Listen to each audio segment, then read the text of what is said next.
Get ready for the Work Better podcast. I'm Toree McQueen, here to share stories on what's working and what's not in business and in life from humans all over the world. I believe everyone's version of success looks different, but in the end, we should all love our life's work, and in doing so, live a life of complete fulfillment. And if you don't love your work, I'm hoping you'll tune in and uncover some inspiration here to work better.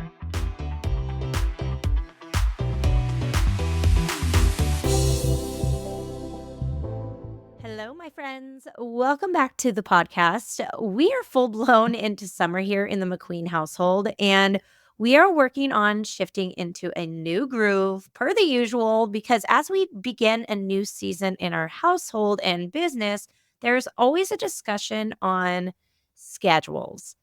Like we're always having to strategize this time of year as summer hits and kids are out of school. Our business is usually evolving and changing, as well as our kids entering into different stages of life.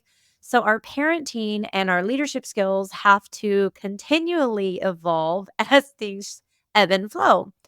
And we are left having to decide what's on the schedule for work, what's on the schedule for play for each kid, and as a family as a whole we are deciding what we're going to sacrifice and what are we leaning into, all of those things. And with every new schedule, we have to make adjustments to our habits. And I don't know about you, but every time I take an inventory on my own habits, everything starts to make sense as to either the results I'm getting or not getting. For instance, if I'm frustrated and not getting my results, I take inventory of my habits and it's very, very clear as to why I'm not getting the results. And same goes for when I win. It's super clear as day, right? My habits aligned. That goes for whether you're feeling overwhelmed and exhausted or charged, excited, and hitting your goals.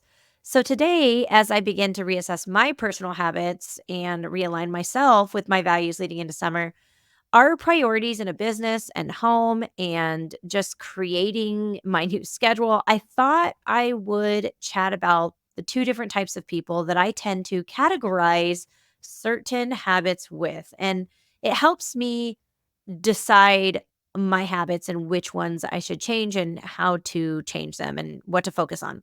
And after listening today, then maybe you can decide which person you are and help you decide who you want to be this season and what habits you need to have. So here we go.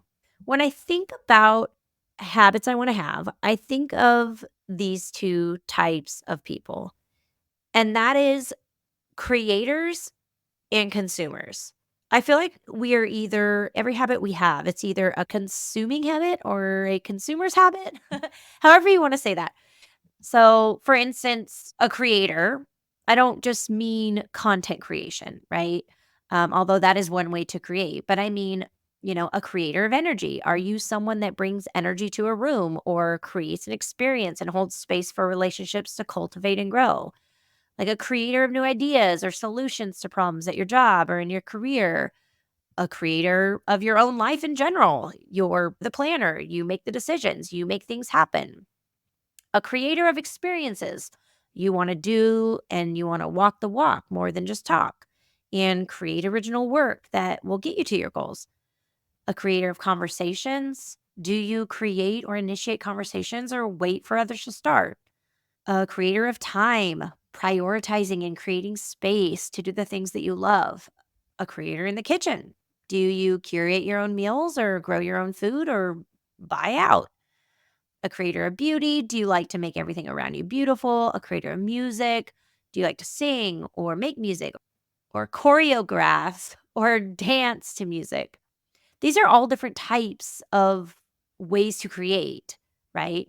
And most habits that align with creators are typically the doing side of life. Like that's usually you taking action or doing in a forward motion, like you are creating and in control of the environment.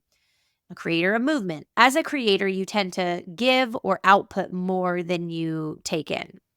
Now, the consumer, on the other hand, is quite the opposite. You can be a consumer of energy. Do you consume the energy of those around you and feed off their thoughts and ideas more than creating your own? Are you a consumer of media around you? A consumer of life in general? Like life kind of just happens to you and you just eat it, you consume it. A consumer of conversations. Do you listen to conversations more than you add value to them? A consumer of solutions or products or services? A consumer of time? Like, do you waste a lot of time or let it fly by the seat of your pants? Or are you more in control of your schedule? A consumer of products and services, a consumer of content like TV, entertainment, books, a consumer of music. Do you listen to music? Every day you wake up in the morning, you can decide, am I a creator or am I a consumer? And the truth is, you're both. And I think you need both. Like everybody needs both. However, in my household specifically and in my business, we have a simple rule, and that is to create more than you consume.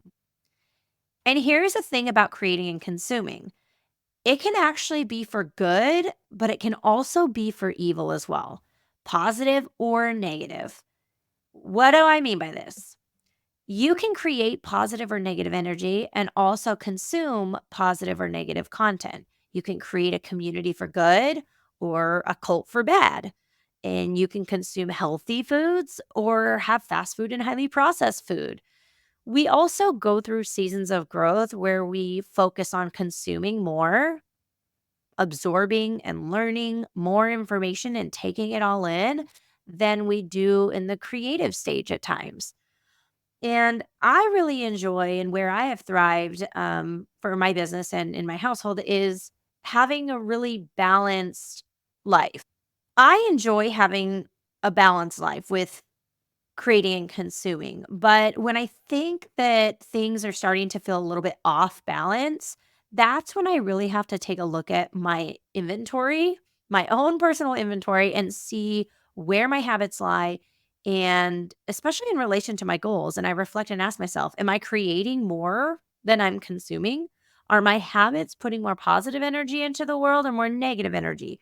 Am I giving more and pouring into my community more than I am taking? So these are the things that kind of go through my mind when I'm feeling, and it truly is a feeling, when I'm feeling off balance or I'm not getting certain results that I need, or I need to shift gears into a new season and realign myself to new goals that we have set. And this goes for habits and routine, my professional work at home, and in all of my relationships. But taking it back to my goals, when I have a clear path and a strategy on how to reach my goals, I'm often reflecting, how am I creating the opportunities I need to get to X?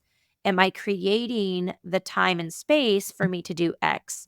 Meaning staying disciplined to my schedule and saying no. Or am I consuming all my time up by letting my life grab me and pull me into other things?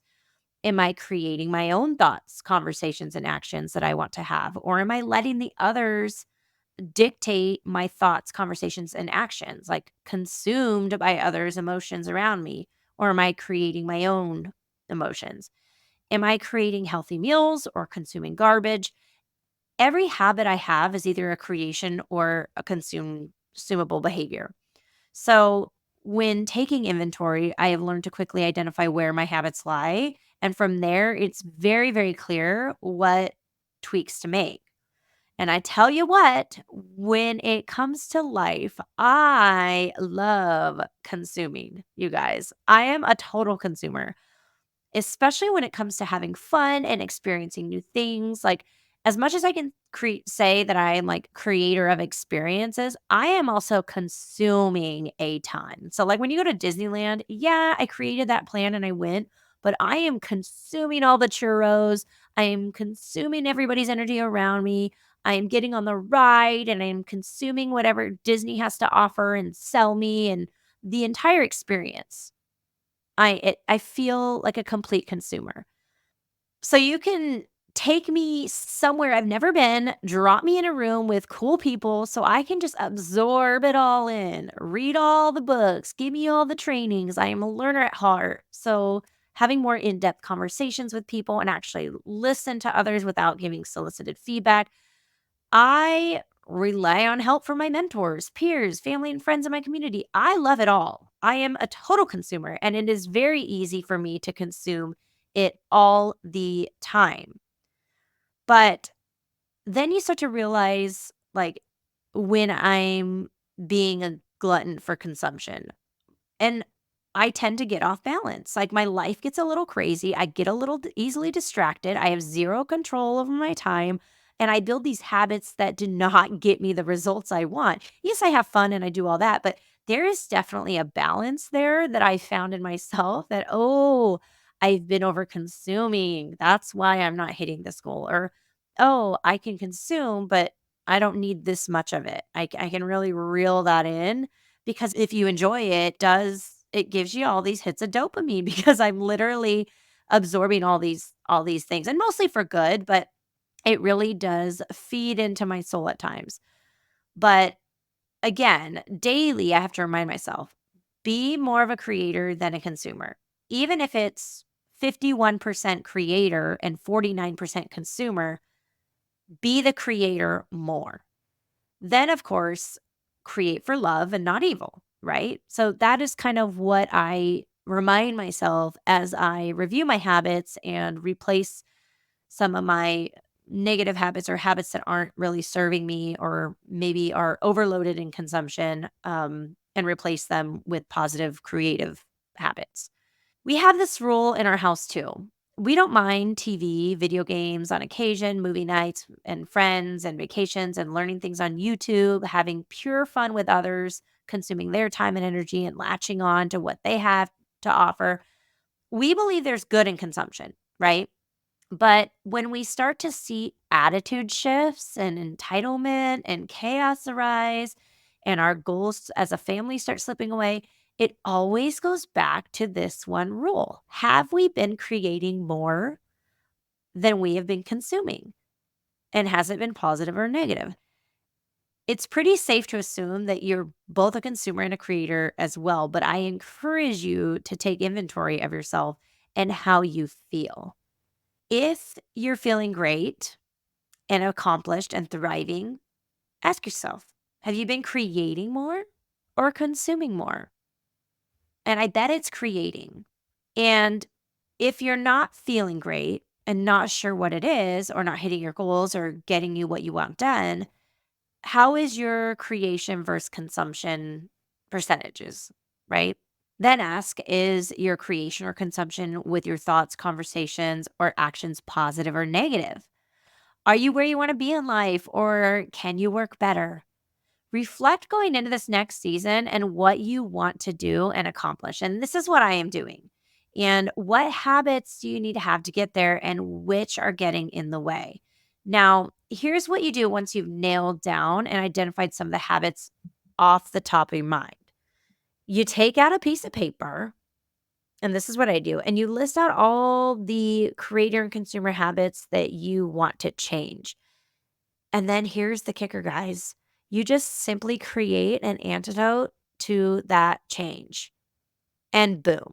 So, for example, if you can take a consumer habit like eating out and create an antidote to that, like create healthier meals at home or create a meal plan at home, or instead of consuming processed foods, I'm going to create a meal plan with limited processed foods or no processed foods.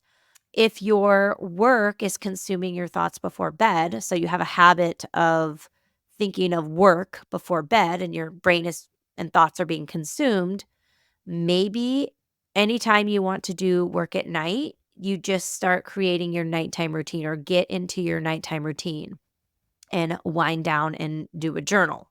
Journal it all out. You create the journal and you brain dump, right? It doesn't have to be consumer to creator or creator to consumer behaviors either. You can also take a habit like creating conversations about other people and gossiping, right? To creating conversations about weekend plans or family and what people have going on in their lives, or consuming garbage on social media to only consuming positive. You can switch those actions. Or better yet, create positive content instead of consuming the negative garbage. See, if you add a creative factor on there, it tends to really switch the habit up. Consumed with work tasks or emails that are eating away a lot of your time, create systems and processes to be able to replace yourself so that you can enjoy more of what you want to do. So you could see that these little habits that are getting in the way of what you want or that you notice are making you feel a certain way, you can easily create an antidote to that and replace it with another habit that is, I would say, I would really challenge you to be a creator in that next habit, but it's not always that way, right? Because if you could switch to a negative to a positive, it's better that way too. Switch those habits out that are doing you no good and replace with an antidote that aligns better with your goals and this season of life that you have coming up. And I do challenge you to shoot for at least 51% creator habits, guys, because if you're not doing this, you will see massive change, I believe, in your forward movement or forward motion into the life that you really want to have. Note these changes that you want to make, right? These habits that you want to switch from one thing to the next. And you can literally list them out, put an arrow, and then put the antidote, right? Put them on the calendar if you need to. You can even start habit stacking these. So maybe just start with one. Start with one of these habits that you want to change and do that for a whole week and then stack on the next one the next week. And little by little, you'll start to see a shift and change in how you're feeling and hopefully in your results that you're looking for. And in my experience, when it all boils down to whether I am at where I want to be, it really goes back to these habits and what kind of person I am being and that I want to be. So, as we head into summer and I am redrafting my thoughts, conversations, and actions that I need to be having to be where I want to be by the end of this season, I have to make a decision daily on whether I am a creator or a consumer. It's really that simple, yet so important to take inventory of yourself and not compare to anyone else and just take 1,000% responsibility and get to work on adjusting those habits. So, my friends, what are you? Are you more of a consumer or a creator?